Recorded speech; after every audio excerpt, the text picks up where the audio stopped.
Ejai should be like a former president. When Museveni retires, you will never hear Museveni working. You know, the other time when we were having our battle here with the Kisanja and all that, a European came and said, you know, that I should go and be Secretary General of the UN. I said, what? Secretary General of what? UN. President, Secretary General is the Karani of...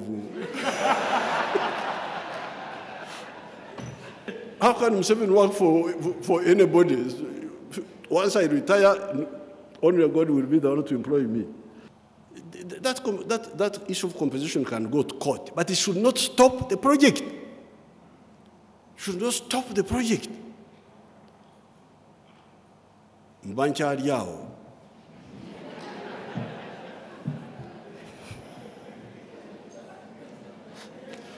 Because that's how the Africans survive. They're in no hurry. You can see the language also is not in a hurry. Mbancha Aliao. When I was still there, I heard that a court had stopped the man who had put $630 million on the ground. It's really not. Why stop? Why? If these people are quarreling about who, they can solve that. Why do you stop this? Why? And this is part of the state which is trying to make these people of yours jump on the back. So the Chinese man was almost committing suicide. This is the historical mission of this state, to jump on the bus of modernization. We have been having a big deposit of phosphates in Tororo at a place called Sukuru. It has been there. Ever since I came in government, that deposit was there. I tried to get investors who were happy. They were not interested. Recently, I managed to get Chinese. Because Chinese are a new force, they have a lot of money, and they have capacity. So when the Chinese came, I had been talking to the Europeans, talking to the Indians, about the Sukuru fertilizer factory. When the Chinese came, I told them, see, because we were having a problem, this Museveni man, Nitin, at one time tried to bring people, then he said he didn't have money to compensate. There are some Badama there and some Bateso there. To compensate them, they needed 40 billion shillings to compensate them. Museveni said he had no money to compensate them.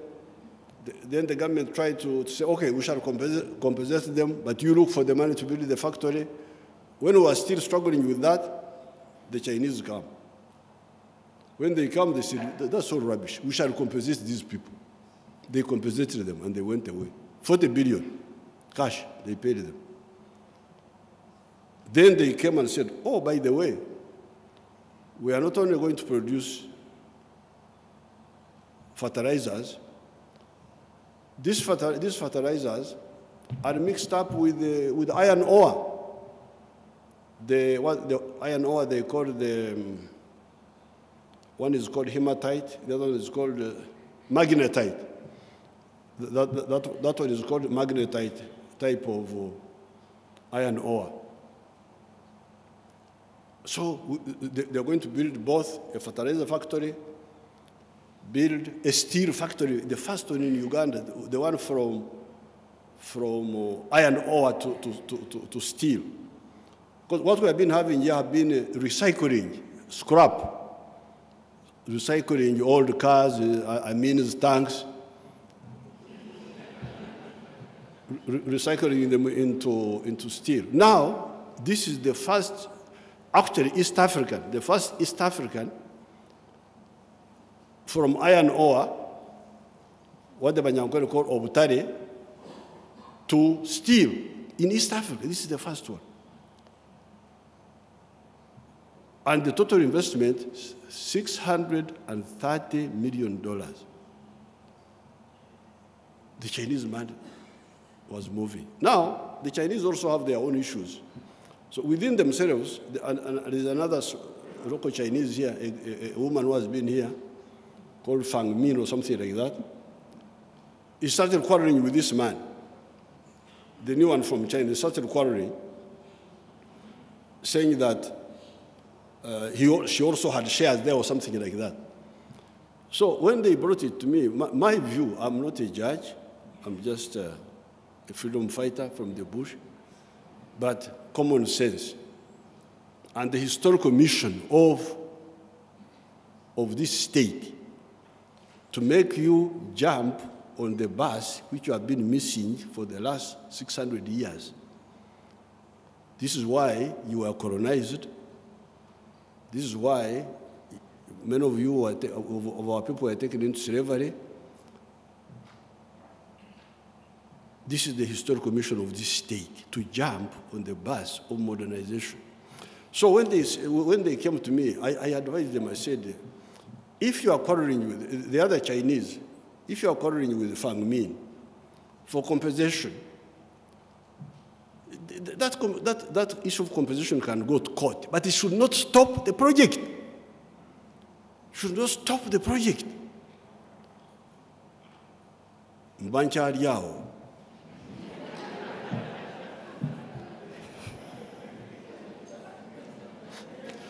Because that's how the Africans survive. They're in no hurry. You can see the language also is not in a hurry. Mbancha Aliao.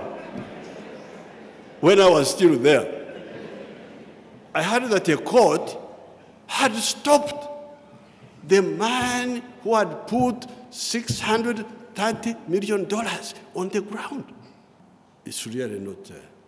Why stop? Why? If these people are quarreling about who, they can solve that. Why do you stop this? Why? And this is part of the state which is trying to make these people of yours jump on the bus. So the Chinese man was almost committing suicide. Then I started ringing, I rang the Chief Justice, I rang who. I am a lobbyist now. My job is a lobbyist. You lobby this one. Why should I lobby for the modernization of Uganda? Why? So, that's why when I heard that you were here, I thought I should come and really talk to you. This is not just constitutional mandate. It is historical mandate. Are you going to help your people get out of the pre-industrial state, which is what they have been in, or are you going to? So I could not understand, because this man was stopped from mining, because he had a mining license. The mining license is stopped. Fortunately, I heard that the other day, that I don't know what happened. The man was about to kill himself, but I heard that it was lifted. That's what I heard. So I'm just here to please, because it's too much. I cannot, what is the logic? You could tell me, what would be the logic? I'm now here, when these foreigners leave, you tell me what is exactly. What are you looking for? If these fellows are quarreling about ownership, for me, I don't care which Chinese owns what. What I care about is that my fertilizer is processed. My steel is processed. Now, if I see the one who is moving, I let him move, and we can award, but without stopping the project. Because remember, this project has got money from banks. And any day you delay, interest is accumulating. The money is not producing. You cannot be serious. You cannot be serious. There's no way you can say that you are serious, that you are a judge, or what. I may not be so clever, but certainly I can see that you are not serious. What are you looking for? So, I'm sorry if I have interfered with sub judice, I may be arrested.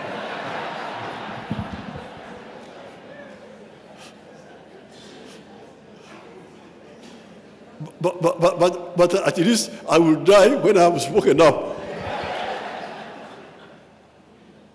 So if we can agree, really clearly on the historical commission, there should be no delay of these huge projects which have got financial implications.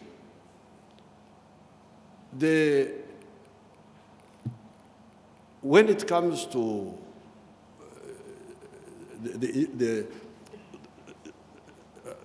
the Chief Justice was right on, spot on, when it comes to the issue of remuneration and the role of the judiciary, although we still have other sectors which are understaffed, like the police are not enough, even the teachers in schools, but the judiciary is unique. If it could be properly aligned on the historical mission, I would have no problem at all, and I have never had any problem, of saying that you people, Banyankole say, tuingane turahamaru. That's what the Banyankole say. Tuingane turahamaru. When people are drinking, they say, gonsinzaki, urumusajja nange numusajja. But when you wake up, you find the one who is more important than the other one. So that's why the Banyankole say, equality is only among the drunkards. But when you are not drunk, you'll be able to know that this one, although I am a man, but this one also.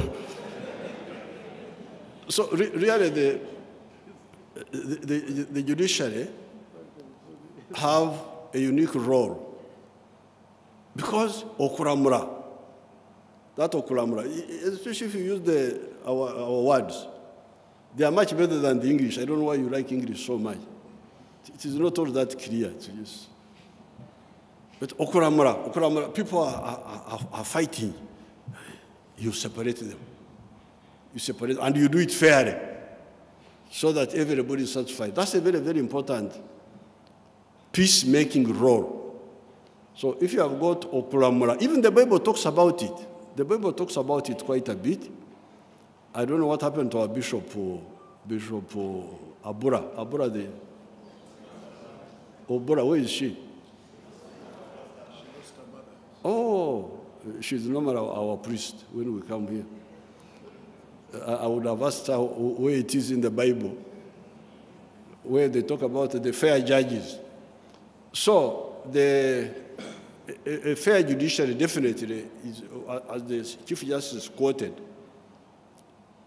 will definitely help us in our struggle to jump on the bus of modernization.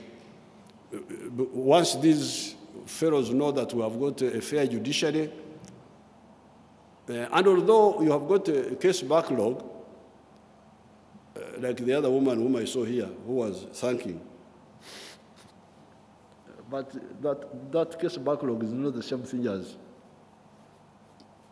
the one of murder. For me, I always prioritize. That's how I manage. People who are fighting for divorce and so on, they can wait a bit. And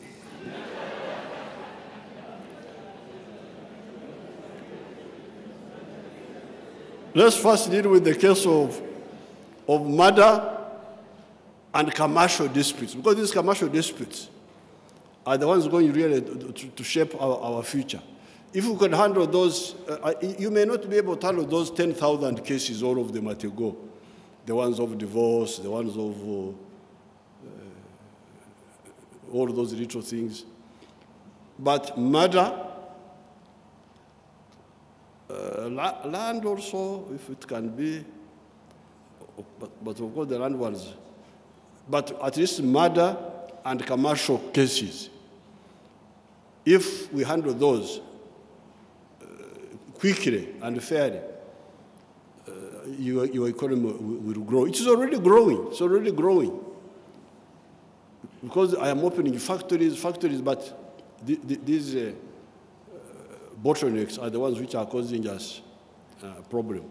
So coming to remuneration, really I have no problem, and I will insist, because I know there are people who have got their own little battles here and there, but I will not accept it. I will mobilize our people and say that the judiciary, first of all, they are not very many, because one of the big problems of remuneration is numbers.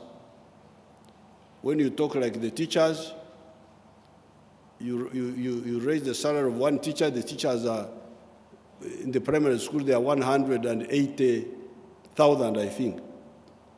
The judiciary, you are talking of how many? In the Supreme Court, there are just 11 people. In the other one, there are how many? The High Court, you are saying there was 50 now, whatever. These are not big numbers. So we can, now I don't want you to mix up with this issue of clerks. Because the other time this is the problem I had with Makerere people.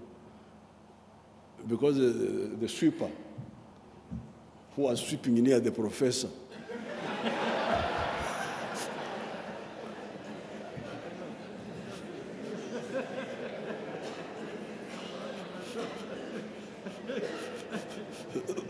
that because he's sweeping near the professor, he's also like the professor. I say, please, shut up. We can sack you and get another sweeper. So let's not mix with these clerks. The clerks can wait a bit. But the legal, we can definitely move them to regional standards, even international standards, so that they... I have no problem with that, and I will work for it. Now, there's also the inhuman side. I don't know why these Africans are really inhuman. Because this lawyer, because the lawyers, with the peace we have brought, the lawyers in town are making a lot of money. These lawyers were in the private sector. So if we pulled up some of them, like Katurebi had his legal something, then we pulled him out. You see, come and do Bwana Chewa, some voluntary work. He comes, he's been here for 20 years, 30 years, and then he retires. You find he cannot get medical treatment, cannot do this. That's not correct. That's not correct. When other lawyers are building hotels, they are building the ones who stayed in the private sector. That's not good management. So I will struggle to make sure that this little thing you are talking about, this was Endozo. This one was just the one we gave you. You know Endozo? You people, you don't know Endozo. Endozo, when you go to Ntungamo, our trading center, there were women there who were selling beer. So somebody who wanted to drink without paying, there would be 6 women selling. So he would go to all of them and say, Ndozo. And then he drinks, this is not good. He finishes the 6 of them, she's drunk, and he says, all the... So, this increment you're talking about is just Endozo. We are going to continue. But more importantly, even when they retire, my view was that they should retire with their either full salary or at least 80%, the pension side, or at least 80%. And that one I'm also going to insist on.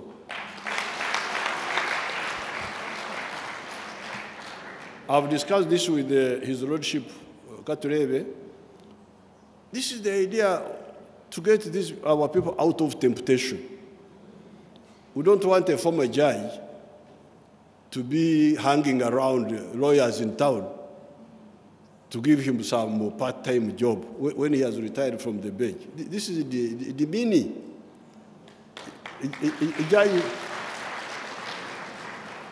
A judge should be like a former president. When Museveni retires, you will never hear Museveni working. You know, the other time when we were having our battle here with the exchange and all that,